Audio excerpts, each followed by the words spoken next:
नमस्कार मित्रों, आज के इस वीडियो में हम जानेंगे विद्युत चुम्बकीय विकिरण और इसके साथ साथ हम आपको तरंग दैर्ध्य के बारे में बताएंगे और इसके साथ मित्रों आपको आवृत्ति के बारे में बताएंगे, आयाम के बारे में बताएंगे, वेग के बारे में बताएंगे और इसी के साथ साथ हम लोग तरंग संख्या आवर्त काल के भी बारे में जानेंगे। दरअसल मित्रों हम लोग क्लास 11th केमिस्ट्री का दूसरा अध्याय परमाणु संरचना के बारे में सीख पा रहे थे। इसके पूर्व वीडियो में हमने आपको समस्थानिक, समभारिक, समन्यूट्रॉनिक के बारे में बताया। देखिए विद्युत चुम्बकीय विकिरण क्या है? ऐसी विकिरण या तरंग जिनको चलने के लिए किसी माध्यम की आवश्यकता नहीं होती उसे विद्युत चुम्बकीय विकिरण या तरंग कहते हैं। मित्रों हवा को चलने के लिए, आवाज को चलने के लिए, जो हम आवाज बोल रहे हैं, राइट, जो आपके सामने कोई आवाज बोल रहा है, इन सभी चलने के लिए माध्यम की आवश्यकता तो होती है, लेकिन प्रकृति में कुछ ऐसे तरंग या विद्युत चुम्बकीय विकिरण होती हैं, इन्हें चलने के लिए किसी भी माध्यम की आवश्यकता नहीं होती। अगला नेक्स्ट क्वेश्चन देखिए यहाँ पे क्या है। मैक्सवेल के विद्युत चुम्बकीय तरंग सिद्धांत के अनुसार विद्युत चुम्बकीय विकिरण में निम्न विशेषताएं होती हैं। पहला है मित्रों क्या है? तरंग दैर्ध्य। अब देखिए मित्रों तरंग दैर्ध्य में, तरंग दैर्ध्य क्या है पहले आप जानिए। कोई तरंग एक दोलन या एक कंपन में जितनी दूरी तय करता है उसे तरंग दैर्ध्य कहते हैं। इसे लैम्डा से दिखाते हैं, राइट। मित्रों देखिए ये आप देख पा रहे हैं, इस प्रकार से ये रेखीय लाइन है। तो यहाँ देखिए एक दोलन एक कंपन क्या है, यहाँ से ये चला, ए यहाँ से आया, यहाँ तक ये हो गया। तो ये जो यहाँ तक मित्रों अगर एक दोलन एक कंपन पूरा करने में यहाँ तक का जितना समय लगता है उसे क्या कहते हैं? तरंग दैर्ध्य। या फिर आप दूसरे डिफिनीशन क्या दे सकते हो, किसी तरंग के दो क्रमागत सरंगों के बीच की दूरी को लैम्डा यानी तरंग दैर्ध्य कहते हैं। भाई ऊपर वाला भाग क्या है? श्रृंग है। ये मित्रों ये क्या है? श्रृंग है। और नीचे वाला भाग क्या है? गर्त है। ठीक, तो इसमें कह रहा है किसी तरंग के दो क्रमागत श्रृंगों के बीच की दूरी, ये देखिए एक श्रृंग यहाँ है, एक श्रृंग यहाँ है, राइट। किसी तरंग के दो क्रमागत श्रृंगों के बीच की दूरी क्या कहा जाता है मित्रों? तरंग दैर्ध्य कहा जाता है। अगला नेक्स्ट देखिए क्या कह रहा है। कह रहा है किसी तरंग के दो क्रमागत गर्तों के बीच की दूरी, देखिए एक गर्त यहाँ है, एक यहाँ नीचे दूसरा है गर्त, राइट। किसी तरंग के दो क्रमागत गर्तों के बीच की दूरी, दो क्रमागत गर्तों के बीच की दूरी को क्या कहते हैं? तरंग दैर्ध्य यानी लैम्डा कहा जाता है।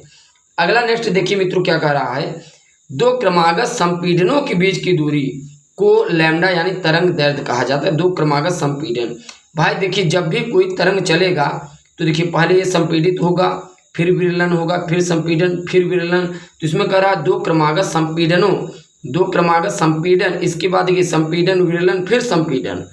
तो संपीड़नों के बीच की दूरी को क्या कहते हैं? तरंग दैर्ध्य कहते हैं, लैम्डा कहा जाता है। अगला नेक्स्ट देखिए मित्रों इसका डिफिनीशन क्या है।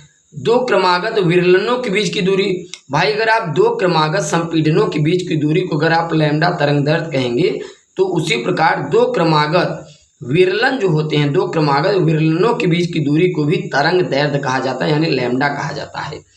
अगला नेक्स्ट देखिए मित्रों क्या कह रहा है, किसी तरंग द्वारा एक आवर्त काल में चली गई दूरी को भी लैम्डा यानी तरंग दैर्ध्य ही कहा जाता है।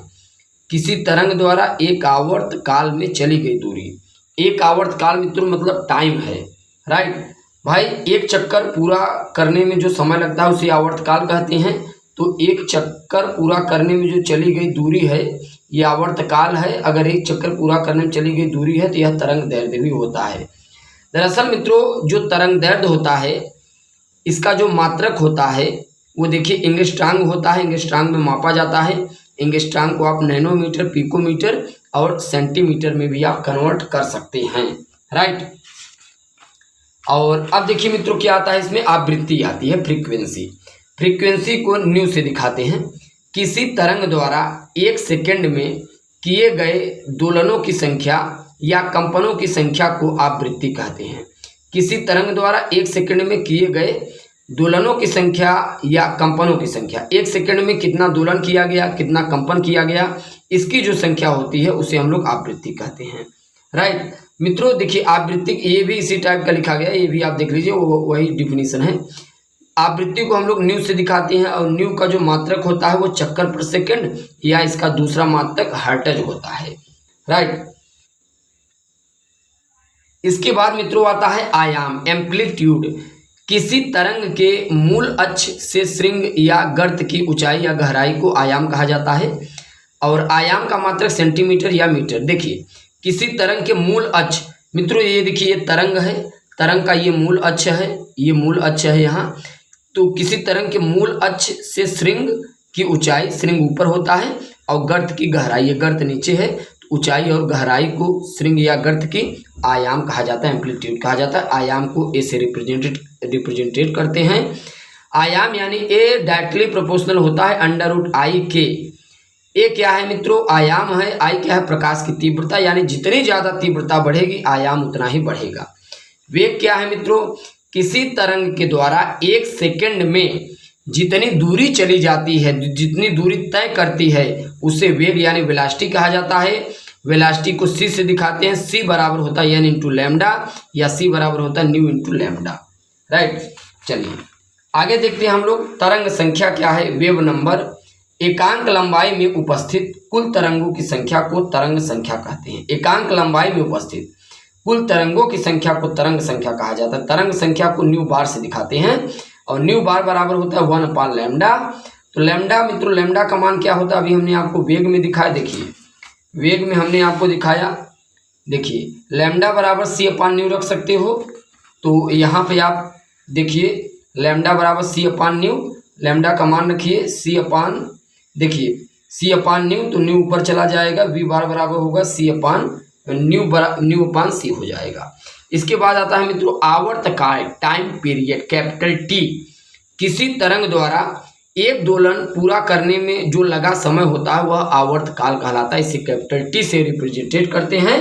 और इसके बाद मित्रों हम लोग न्यूमेरिकल के साथ मुलाकात करेंगे। अगर आप चैनल पर नए हैं, चैनल सब्सक्राइब कीजिएगा। जय हिंद, जय भारत।